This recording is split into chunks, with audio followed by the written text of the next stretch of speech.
ओम शांति। आज प्यारे मीठे बाबा की मुरली मंथन की डेट 24 मई 2025। तो आज मीठे बाबा अपने बच्चों से कह रहे हैं, अमृत वेले अपने दूसरे सब संकल्पों को लॉक ऑफ बंद करके एक बाबा को प्यार से याद करो, बाबा से मीठी मीठी बातें करो। क्या कह रहे बाबा? अमृत वेले। भक्ति में भी हमने सुना है ना, ब्रह्म मुहूर्त जो कि 4 बजे से रह जाता है, लेकिन अमृत वेले परमात्मा ने जाकर जो अपने ब्राह्मण बच्चों से बताया है वो है 2 बजे से 2 से 4:45 का समय अमृत वेले है। क्योंकि 4 बजे से तो भक्ति मार्ग के लोग उठ जाते हैं तो फिर भीड़ हो जाती है, तो भीड़ में हम बाबा से कितना ही बात कर पाएंगे। इसीलिए सुबह उठे कम से कम 3-3:30 बजे तो जरूर उठ जाइए, ठीक है। और लेकिन अमृत वेले उसी का शक्तिशाली होगा जो एक दिन पहले अपनी दिनचर्या सही रखे, है ना। अपने आप को सात्विक भोजन, सात्विक विचार, सात्विक कर्म, मतलब मन वचन कर्म से जो शुद्ध रहेगा तो दिनचर्या एकदम एक्यूरेट करेगा श्रीमत अनुसार, उसी का अमृत वेला एकदम पावरफुल होता है। और सुबह आँख खुलते यह संकल्प करना है, समझिएगा, ध्यान से सुनिए।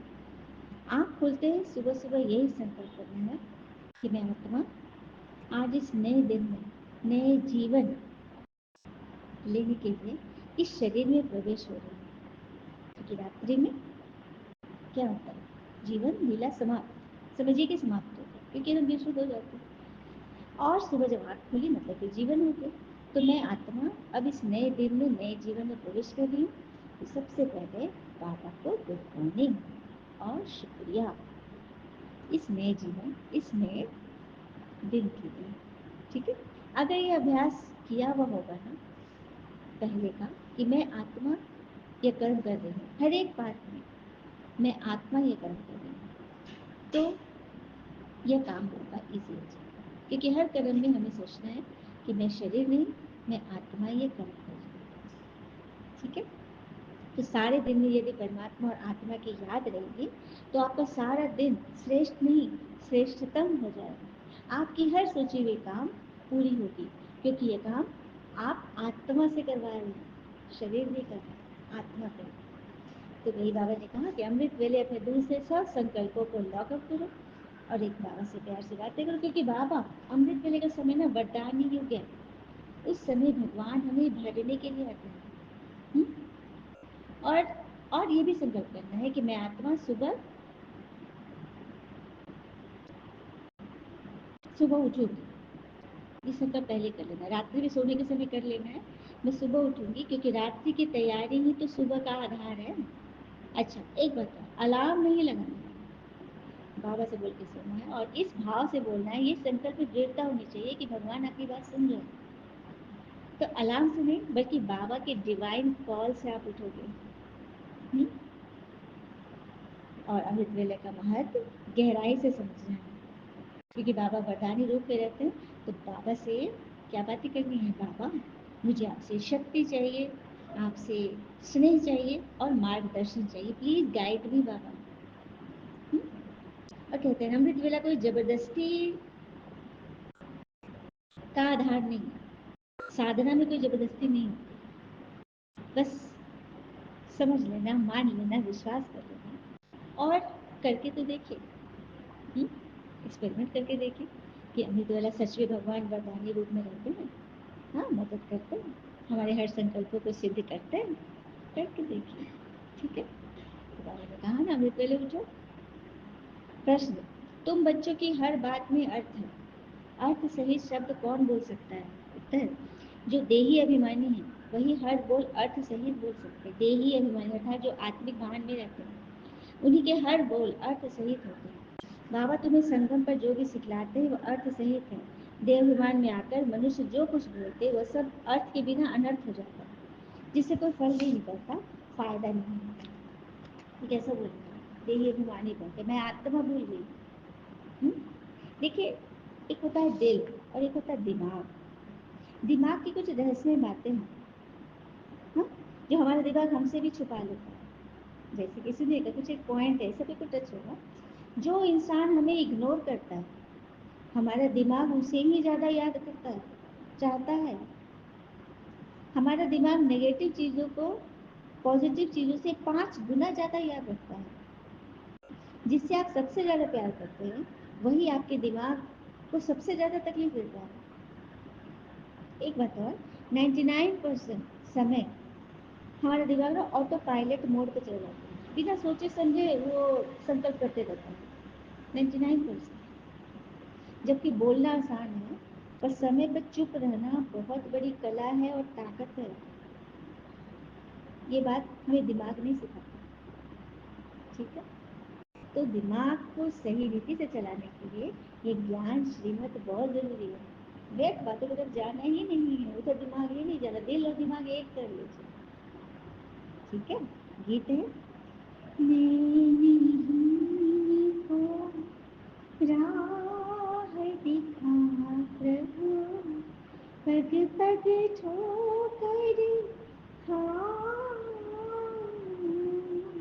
मैंने को राह दिखा प्रभु। ओम शांति। ये सब गीत है भक्ति मार्ग की। जब नैन होते हुए, चमड़े के नैन होते हुए क्यों गा रहा है भक्तजन की नैन ही है, तो ज्ञान के नैन नहीं है। तुम्हारे लिए गीतों की दरकार नहीं है, तुम्हें बस समझना है। बाबा कहते हैं अंदर में समझना है कि मैं आत्मा हूँ। बाबा ने कहा हमको याद करो, तो अंतर्मुखी होकर बाबा से याद करो, बाबा से बातें करो। और बाबा ही प्रतिज्ञा करते हैं मैं तुम्हारे सारे पाप भस्म कर दूंगा, गीता के वचन है ना। तुम मेरी शरण में आ जाओ, मैं तेरे सारे पाप काट दूंगा, सब भस्म कर दूंगा। तो शरण अर्थात मुरली के शरण में आ जाइए। जो भी आपने किया है, जो भी उल्टे सुलटे कर्म हुए हैं, जो भी कर्म जमा है, पाप जमा है, वो सब नष्ट हो जाएगा। यह बच्चे के अंदर है। फिर बाबा बोलते हैं कि रोजाना टाइम मुकर्रर कर दो अपना चार्ट लिखने का, अपना चार्ट, अपना रोजाना का पोता मेल लिखो, रजिस्टर रखो। जैसे व्यापारी लोग रखते हैं ना, उनको वो बंधन रहता चार्ट लिखने का, लेकिन नौकरी करने वालों को बंधन नहीं रहता। वो तो अपना काम पूरा किए खलास। व्यापारियों के पास तो कभी ग्राहक आए तो सप्लाई ज़्यादा करनी पड़ती है, उनको जास्ती काम होता है, बुद्धियोग उसमें चला जाता है। तो इसके लिए अमृत वेले का समय अच्छा है। अपने विचारों को लॉकअप करो और बस बाबा के पास रहो, बाबा से शक्तियाँ लो। उस वक्त कोई बातें नहीं करो, दुनिया की बातें नहीं, ठीक है। बाबा कहते कल पर तुम्हें ये मत मिलती तम प्रधान तम प्रधान से सत्य प्रधान बनने की। तो उस मत पे चलना है ना। कि बाबा कहते हैं कि देखिए बाबा हमें श्रीमत दे, और श्रीमत क्या पता है, सुप्रीम गाइडेंस है, सुप्रीम फादर का, जो परम चेतना शिव बाबा से आती है, जो बियॉन्ड मैटर है, किसी स्थूल चीज से परे है। वो निराकार है, वो जन्म मरण से भी परे है। श्रीमत वो दिव्य जीपीएस है जो हमें सत्युग की तरफ जाने का मार्ग दिखा रहे हैं। श्रीमत से ही हम श्रेष्ठ बनते हैं। लॉजिक है, मानव मस्तिष्क डीप लर्निंग मशीन, मानव मस्तिष्क जो है, मानव का दिमाग एक डीप लर्निंग मशीन है। ये अपने विचारों व मान्यताओं के आधार पर ही काम करता है। जब हम उस पर गलत इनपुट डालते हैं, जैसे दिमाग के बारे में बोला कि वो गलत, हम सोचते ज़्यादा है, सोचने लगते हैं, जिसने मेरे साथ गलत किया सोचते तो दिमाग में वो भर जाता है। तो जब हम गलत इनपुट डालते हैं, जैसे लोभ वासना क्रोध और व्यर्थ की बातें, क्या क्यों कैसे, तो हमारा डेटा करप्ट हो जाता है। तो श्रीमत से ही हमें से सही बनाते हैं, प्योर करते हैं। बाबा की समझानी कभी गलत नहीं हो सकती, क्योंकि वह एरर फ्री है। इंटेलिजेंस, उनकी इंटेलिजेंस एरर फ्री है। तो बस श्रीमत पे चलिए और खुशी शांति आनंद से रहिए, ठीक है। बाबा कहते अविचारी याद चाहिए, एक की याद। जैसे भक्ति में एक शिव की पूजा करते थे ना, कि धीरे धीरे तो व्यभिचारी हो गया, अनेकों की पूजा करने लगे। पहले थी अद्वैत भक्ति, एक की भक्ति करते थे, अब अनेकों की करते हैं। तो बाबा स्वयं हमें समझा रहे, मीठे मीठे बच्चे, मैं अभी आया हूँ, तुम बच्चों को सही ज्ञान दो, सही मार्ग दिखा दो। तो फिर बनना है ना। अब भगवान स्वयं चला रहे, फिर भी हम न चले, तो फिर बाबा के साथ सब कह देते अपनी तकदीर, तो अपनी तकदीर पे लकीर लगा देते हो, है ना। फिर बाबा कहते हैं तुम सब शिव से शक्ति लेते हो योग बल से। शक्ति लेने में माया इंटरफेयर करती है। युद्ध में कोई अंगूरी लगाते हो ना, तो बहादुर होकर लड़ना चाहिए। ऐसे नहीं किसी ने उंगली लगाई तो तुम फंस पड़ो, मतलब किसी ने टोक दिया बोल दिया तो फंस गए। यही तो है माया की युद्ध। बाकी कोई कौरव और पांडवों की युद्ध है नहीं, उनकी तो आपस में युद्ध थी विचारों की। मनुष्य जब लड़ते हैं तो एक दो गज जमीन के लिए गला तक काट देते हैं। बाबा का समझाते हैं ये सब ड्रामा बना हुआ है, राम राज्य रावण राज्य। अभी तुम बच्चों को यह ज्ञान है कि अब राम राज्य में जाने वाले जहाँ अथाह सुख है। हम्म? इसे तो बाबा कह रहे घड़ी घड़ी कहता हूँ बच्चे ठगो मत, मेरी याद में रहो, मेरी याद से हर कर्म करो तो मैं मदद करूंगा। मैं बैठा हूँ तुम्हारी मदद करने के लिए। बाबा ने तुम्हें ज्ञान का तीसरा नेत्र दिया है जो कि श्रीमत से मिलता है। आगे तुम ईश्वर के बारे में जानते ही नहीं थे, लेकिन मैंने खुद ईश्वर में आकर अपने बारे में हमें बताया है। तो यह पक्का याद कर लो, भूलो मत। बाबा को जितना याद करेंगे उतना विकर्म विनाश होगा। विकर्म विनाश होने पर ही आधार है तुम्हारे भविष्य का कि तुमको कैसा पद मिलेगा। अगर विकर्म ही नहीं विनाश हुए तो फिर सजा ही मिलेगी ना। हुँ? तुम जानते हो बाबा फिर से भारत को फूलों का बगीचा बना रहे हैं। हम पढ़ते ही हैं वहाँ जाने के लिए। हुँ? अभी तुम समझते हो आज से 5000 वर्ष पहले हम विश्व पर राज्य करते थे और कोई खंड नहीं था। यह होते हैं बाद में। तुम बच्चों की बुद्धि में ये सब बातें हैं और किसकी बुद्धि में है ही नहीं। थोड़ा भी इशारा दो तो समझ जाए। आगे ईश्वर के बारे में कुछ जानते ही नहीं थे। सृष्टि चक्र कैसे फिरता है, आत्मा कितनी छोटी बिंदी है, कुछ भी नहीं पता। तो पहले पहले बाबा आत्मा का रियलाइजेशन कराते हैं कि आत्मा बहुत सूक्ष्म है, उसका साक्षात्कार होता है। हाँ, इनको होता है भक्ति मार्ग में। क्या गाते हैं, चमकता है ये भ्रिकुटी में चमकता है एक अजब सितारा, बस इतना ही भर जाए। उसके आगे की कहानी तो बाबा के बता रहे हैं। बाबा कहते तुम बच्चों के साथ साथ भारत खंड सबसे सौभाग्यशाली है। इन जैसा सौभाग्यशाली दूसरा कोई खंड नहीं है जहाँ भगवान आते हैं। भारत ही हेवन था जिसको गार्डन ऑफ अल्लाह कहते हैं। तुम जानते हो बाबा फिर से भारत को फूलों का बगीचा बना रहे। हम पढ़ते ही है वहाँ जाने के लिए। तुम बच्चों के लिए नई दुनिया भी जरूर चाहिए ना। नई दुनिया थी ना, भारत जो स्वर्ग था, अभी तो पुरानी दुनिया हो गई। उसी को तो नया बनाने के लिए भगवान को आना पड़ा। कहते हैं ना कि परिस्थितियाँ एक अवसर होती है, अब उससे खुशहाली पैदा करते हैं या फिर दुख, चुनाव तो हमारा है। तो परिस्थिति आ रही है, बातें आ रही, आज भी आ रही है भगवान से मिलने पर भी, लेकिन उसको हम किस तरह से हैंडल करते हैं यह हमारी अपनी चॉइस है। और कहते हैं ना कि बहुत अधिक समझदार होने के लिए, बहुत अच्छा बनने के लिए ना थोड़ा और अकेला होना पड़ेगा। एकांत आपको साइलेंस की वो पराकाष्ठा तक ले जाएगा ना जहाँ आपने कभी स्वप्न भी नहीं सोचा था कि अरे ये मेरे बोल है, ये मेरे कर्म है। आपको खुद पर ही भरोसा नहीं होगा कि हम ऐसे कैसे बदल गए। तो भगवान बदला रहा है, भगवान आपको बदल रहा है और आप भगवान के श्रीमत पे चल रहे हो तो फिर काम तो हुआ ही पड़ा है। अभी तुम समझते हो आज से 5000 वर्ष पहले हम विश्व में राज करते थे और खंड नहीं थे, वह होते ही है बाद में। और फिर किसी की बुद्धि में नहीं था, लेकिन हाँ थोड़ा भी इशारा दो तो समझ जाएंगे। जो देवता कुल के होंगे ना थोड़ा भी इशारा से समझ जाएंगे, लेकिन अभी कोई अपने को देवता समझते नहीं। हिंदू धर्म कह दिया, सनातन देवी देवता धर्म गुम हो गया और हिंदू धर्म आ गया। कहाँ से आ गया, कोई का भी इन बातों पे चिंतन ही नहीं चलता है। तुम बच्चे समझा सकते हो, बाबा तो ज्ञान का सागर है, ज्ञान की अथॉरिटी है, तो जरूर आकर ज्ञान सुनाएंगे ना। ज्ञान से ही सदगति होती है, इसमें प्रेरणा की तो बात नहीं है। प्रेरणा से नहीं दे रहे बाबा, बाबा को मुख चाहिए। इस बेहद के नाटक में आकर हीरो पार्ट, डायरेक्टर वाला पार्ट करके हम बच्चों को बाबा हीरो बना रहे हैं। तुम सभी एक्टर्स हो, आत्मा ही एक्टर होकर क्रिएटर डायरेक्टर मुख्य एक्टर को न जाने तो वह किस काम की। भगवान को भी हम नहीं जाने तो क्या किए। इसे तो बाबा कहते हैं पढ़कर होशियार हो जाओ। आगे बोल रहे बाबा, जितना बाबा की याद में रहेंगे उतना खुशी का पहाड़ा चढ़ेगा। मनुष्य को पता ही नहीं कि भगवान को क्यों याद किया जाता है। कहते भी है मात पिता तुम मात पिता बालक तेरे, लेकिन अर्थ कुछ नहीं जानते। अभी तुम जानते हो, शिव के चित्र पर समझा सकते हो। यह ज्ञान का सागर पतित पावन है, इनको याद करना है। बाबा ही आके में सच्चा सच्चा जीपीएस बताते हैं, जो हमें हमारे घर का पता बताता है ना। दुनिया वाले जीपीएस मोबाइल वाले तो कभी कभी फेल भी हो जाते हैं, उल्टे सीधे रास्ते ले जाते हैं, लेकिन भगवान उनका जीपीएस गॉड पावर सिस्टम। तो बस मुरली है वो जीपीएस की क्लू, उस पर चलिए और आगे बढ़ते जाइए। कई बच्चे ना वैध ख्यालातों में अपना टाइम बहुत वेस्ट करते हैं। सोचते खूब धन इकट्ठा करेंगे तो पुत्र पोत्रे खाएंगे, बाद में काम आएगा, लॉकर में जमा करेंगे, बाल बच्चे खाते रहेंगे। परंतु अचानक कुछ ब्लैकआउट हो गया, कुछ युद्ध की घोषणा हो गई, बस सारा खत्म, बीमारी आ गई। कोरोना के बारे में कभी हमने सोचा था कि ऐसा भीषण आएगा महामारी के रूप में? कभी भी कुछ हो सकता है, इसलिए विनाशी चीजों पर जास्ती ध्यान नहीं दीजिए।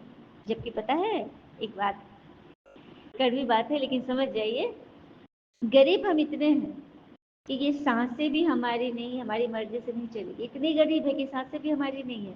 और अमीर तो इतने हैं कि तीनों लोगों के हम मालिक हैं। तो मन से समझिए कि हम अमीर हैं। धनवान रहिए और बड़ा खुश रहिए। साधु संत आदि को भी निमंत्रण दे सकते हो। उन लोग इतना हठयोग करके इतना मतलब अपने देह को कष्ट देते हैं ईश्वर को पाने के लिए, मुझसे मिलने के लिए। तो तुम्हारा काम है ना, पैगंबर बनो, सच्चा सच्चा उनको रास्ता बताओ। अच्छा, मीठे मीठे बच्चों प्रति भगवान की नमस्ते, हम बच्चे के भी प्यारे बाबा को नमस्ते। धारणा के लिए मुख्य सार, पहले पॉइंट, पुरुषार्थ कर अपनी भविष्य कमाई में लग जाना है। ड्रामा में होगा तो कर लेंगे, यह कहकर पुरुषार्थहीन नहीं बनना है। पुरुषार्थहीन कब बनते पता है? कहते हैं ना, दे दान तो छूटे ग्रहण, दुनिया में भी है कि ग्रहण जब लगता है ना चांद सूरज, तो बड़े मांगने वाले आ जाते हैं। आनंद जैसा मानते हैं कि दान दीजिएगा तो ग्रहण छूटेगा। चलिए, ये तो लौकिक बात होगी स्थूल रूप से। लेकिन आत्मा पे जो ग्रहण लगा हुआ है, पता कहाँ कहाँ ग्रहण लगा हुआ है? दिल पे ग्रहण लग जाता है। जब छोटी सी बात में ना महसूस करके दुखी हो जाते हैं, मतलब आपके दिल पे ग्रहण लगा हुआ है, तो क्या दान करना है? उन व्यर्थ बातों को भगवान को दान कर दीजिए, योग में कर दीजिए, स्वाहा। ठीक है, तो ग्रहण हट जाएगा। दिल पर भी होता, आंखों पर भी चश्मा लगा है, इसका मतलब आंखों से कुछ किया है किसी जन्म में, आंखों का ज्यादा वर्क किया है, मतलब ज्यादा मोबाइल में घुसेड़ दिए, ग्रहण लग गया। तो इससे भी अपने आपको बचाना है।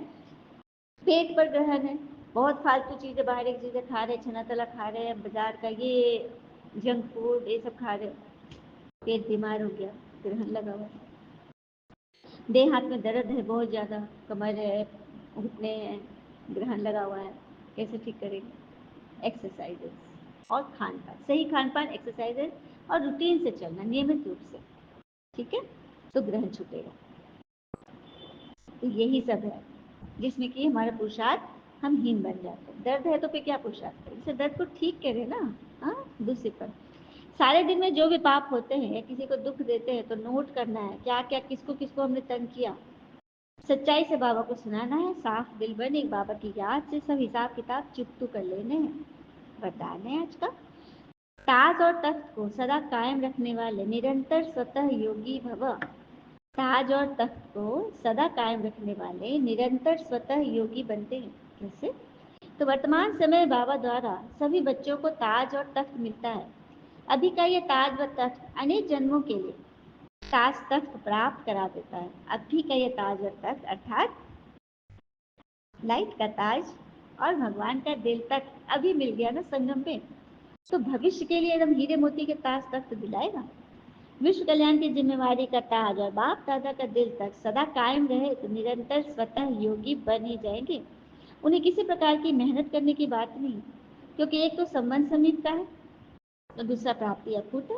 जहाँ प्राप्ति होती है वहाँ स्वतः याद होती है। स्लोगन है, प्लेन बुद्धि से प्लान को प्रैक्टिकल में लाओ तो सफलता समाई हुई है। प्लेन बुद्धि से प्लान को प्रैक्टिकल में काम में लाओ तो सफलता समाई हुई है।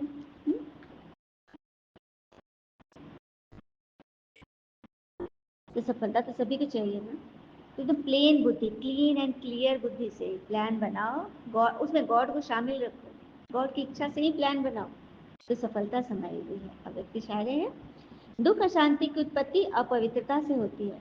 जहाँ अपवित्रता नहीं वहाँ दुख अशांति कहाँ से? हाँ, अपवित्रता जहाँ नहीं, पवित्रता है, दुख अशांति आ ही नहीं सकती। कुछ बात नहीं, क्वेश्चन है मन में हलचल, तो वहाँ जरूर अपवित्रता है, किसी क्वेश्चन की, दर्द की, चिंता की। आप सब पतित पावन बाबा के बच्चे, मास्टर पतित पावन हो, तो जो औरों को पति से पावन बनाने वाले वे स्वयं तो पावन होंगे ही ना। ऐसी पावन पवित्र आत्माओं के पास सुख और शांति स्वतः ही है। सबसे बड़ी से बड़ी महानता है पावन बनना। आज भी इसी महानता के आगे सभी सिर झुकाते हैं, देवी देवताओं के आगे। उनकी महिमा की कीर्ति कितनी होती है ना। अच्छा, ओम शांति। शुक्र है मीठे बाबा व बाबा के प्यारे प्यारे बच्चे। आप सबका जीवन सदैव सुख, शांति, समृद्धि, सफलता, संतुष्टता सदा भरपूर रहे और भरपूर करे। पता है सुखी कौन होता है? उसे जो मिल रहा है ना उसका आभार मानता है। और दुखी कौन होता है? जो मिला उस पर ध्यान नहीं, जो चाहिए उस पर ध्यान। तो दुख है और वो तो मिलने से रहा। आप जितना उसको पकड़ने की कोशिश कीजिए वो और भागता है। ठीक है, इसीलिए छोड़ दीजिए। ओम शांति। शुक्रिया बाबा, शुक्रिया।